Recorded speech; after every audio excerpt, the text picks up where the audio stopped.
Now, aside from the specific details about Monday's flotilla raid, which we may or may not get from an international investigation, there are larger political issues at hand here. And many are criticizing the U.S. for being on the wrong side, including Turkey, that in the past has played a very important strategic role as a friend to the U.S. there in the Muslim world.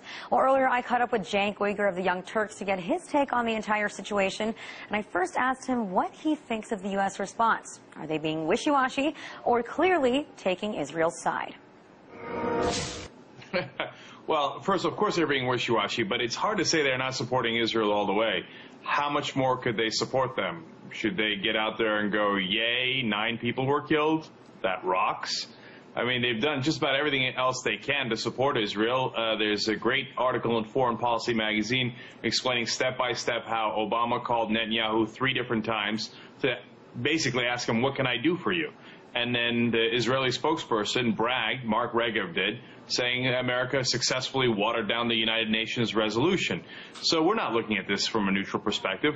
And by the way, we shouldn't be, except we should be on the other side. Why? An American citizen was apparently executed on board. This gentleman, Doan, was shot in the chest 1 time, and he was shot in the head 4 times at close range. I don't see how you can think of that as anything but an execution. Shouldn't we be a little angry that an American citizen got executed by the government of Israel? Yeah, well, first of all, those statements that you brought up, I'm happy you brought them up. We showed them here yesterday on the show because Michael Oren, the Israeli ambassador to the U.S., had said the exact same thing, that they were very thankful for the U.S. convincing the UN to water down, soften their stance. They also were very happy that Bibi and Obama did get talk on the phone 3 times. But you're right. Now there is an American casualty involved here. However, this man did spend most of his life since he was 2 years old living in Turkey. But do you think that this is going to bring out a little more emotion in Americans? Does this change the playing field at all?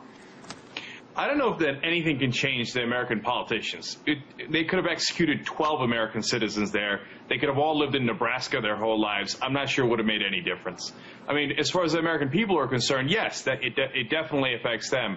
But the politicians are so thoroughly in the pocket of the Israeli lobby here. And I don't say that in a derogatory way. It's just AIPAC has figured out a brilliant way of capturing the politicians, as have our multinational corporations, et cetera, and the NRA. They've just done a brilliant job at it, so nobody's going to break that lock. I mean, so he lived in Turkey. So what? I mean, can you imagine if there was a Jewish American who had lived in Israel most of his life and Hamas had boarded that ship and shot him in the head 4 times? You think the Americans wouldn't call that terrorism? You think they wouldn't call that an execution of an American citizen by the terrorist group Hamas? Of course they would. So what's the difference?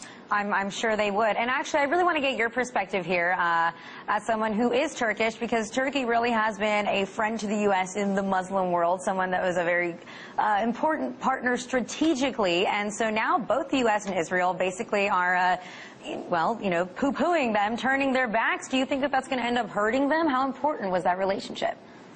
Well, I think it's very important to the United States strategically. Turkey is a democratic country there and a secular country, and certainly in a region of the world that they desperately need a shining example of a successful secular democracy. Now, the current government happens to be more religious, but that's only within the context of Turkey, where every institution is so secular. Of course, when the United States needed the help of Turkey with the Soviet Union, Turkey was there. When they need help in every other way, Turkey's there. But when Turkey needs help, is America there? Well, if it's not inconvenient to Israel, and in this case it was. So far, I mean, have you seen it? I haven't seen America really step up and defend their ally here. I don't know if people know this. Turkey's a NATO ally, and their flagged ship was attacked. Technically, legally, NATO was attacked by Israel. Is the U.S. doing anything about that? Nah, it's too inconvenient. NATO versus Israel, Israel wins every time in America. Well, the excuse that they're using here is that these weren't, in fact, peaceful activists on that flotilla, but they were members of an extremist Turkish organization that has ties to al-Qaeda. Is there any truth behind that? Okay, first of all, the ties to al-Qaeda is nonsense. Haaretz, a paper in Israel, just put out an editorial today saying, hey, I mean, how far or how low is the Israeli government going to go here in their excuses? Next is an Irish ship coming in. Are they going to say the Irish ship has al-Qaeda ties? It's just easy to say because Turkey's a Muslim country. Yeah, they're all terrorists. They all have connections to al-Qaeda. It's absolute nonsense. As far as whether there was a confrontation on the ship, there absolutely was. You could see it in the video, no question, that the people on board were using sticks, etc., right? Now, if your ship is being boarded in international waters illegally, again, think about it this way. If Hamas was boarding that ship, would anybody in America say that the people on board should not have defended themselves? No one would say that, right? But since Israel's boarding the ship, everybody has to lie down. And honestly, that's what I would have done. And that's what I would have encouraged everybody on the ship to do. I don't think it helped them at all to attack the commandos with whatever they had on board, whether it was plates or marbles or whatever it might be. But the fact is, they were in the right legally, they were defending themselves, and they didn't ask to get executed on board. Cenk, well, what I really want to ask you about here is it doesn't really matter, I think, what they were perhaps defending themselves with, be it marbles or simple, bars that they had. One of the things that Israel's getting a lot of flack for is that they're not releasing the full videotapes. They're releasing 1 minute long edited versions. This is what a lot of people would call Hasbara, their PR spin machine. But why do you think that they are doing that? Isn't that just hurting themselves more? Well, no, they have this great spin on this where they say, look, these are the people attacking us. Can't you see it? We released 2 minutes out of the hours of video that we have. Look, remember, they have the IDF video, which is their aerial shot in the first clip that we saw. Then they have all of the video on board, including journalist video. That's got hours and hours of footage. They won't release any of that because it's obviously incredibly damaging to them.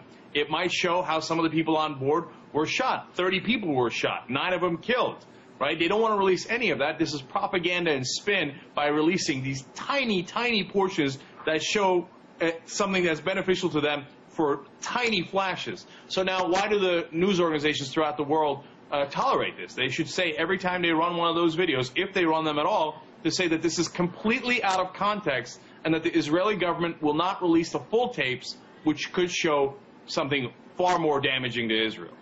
Well, it definitely doesn't help them to gain the trust of the rest of the international community if they're not going to release the full videos, and then they'll say, we'll do our own investigation. Thanks. Cenk, that's all the time we have, but thank you so much for joining me. And we will, I think, see how perhaps this one bloody incident might really get people to start asking questions also about the Gaza blockade that's been going on for 4 years now. All right, thanks so much. Thank you.